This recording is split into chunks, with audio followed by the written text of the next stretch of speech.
read, I think, about five different people in the Bible who God made rich. I'll name a couple of them. You'll know them, of course. Abraham, it says, and God made Abraham rich.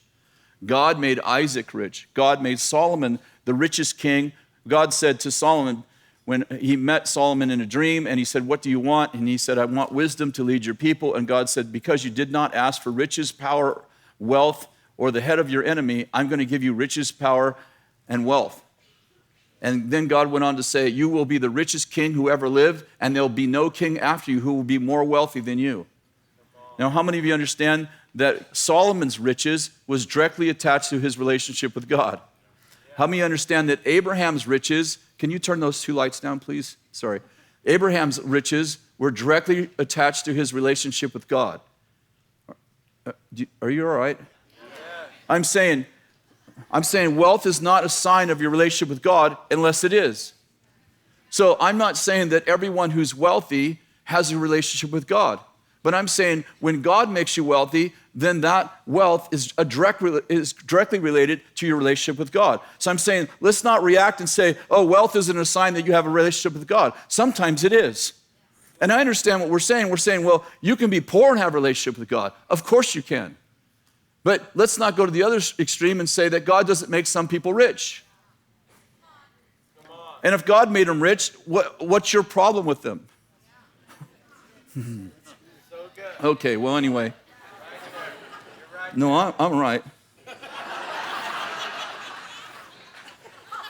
Genesis 13:2, now Abraham was very rich in livestock, silver, and gold. You know, Boaz, Ruth's husband, was rich. We could probably assume that Esther was pretty well off. And it goes on and on like that. So, I almost feel like I need to go through and repeat everything I just shared, because there is such, if you write anything like this on social networking, you will be blasted. I will have 200, 300 negative comments about wealth. And I'm like, I don't understand why we all want to go to heaven and be wealthy, but for some reason we're opposed to people who are wealthy on earth.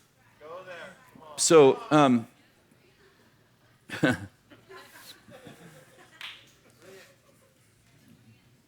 I'm trying.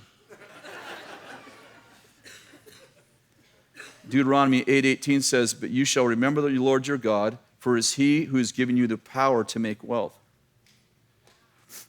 that he may confirm his covenant, which he swore to your fathers to this day. I want to read the whole passage to you one more time.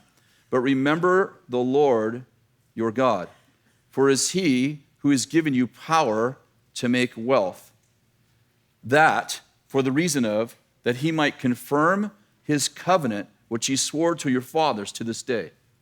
How many understand, in the case of the Jewish people in Israel, when they were wealthy, it was a direct sign of their relationship with God, because God said, I'm going to make you wealthy as a sign of my covenant with you. Okay.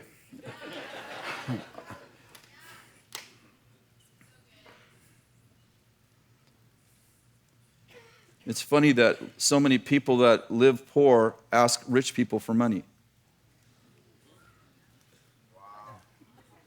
And then they don't like the rich people that give them the money. Do you know that Jesus told more parables about money than any other subject? The parables of the minas, the parables of the talents, the parables of the lost coin. Jesus talked more about money than any other thing, any other single thing around the subject of parables.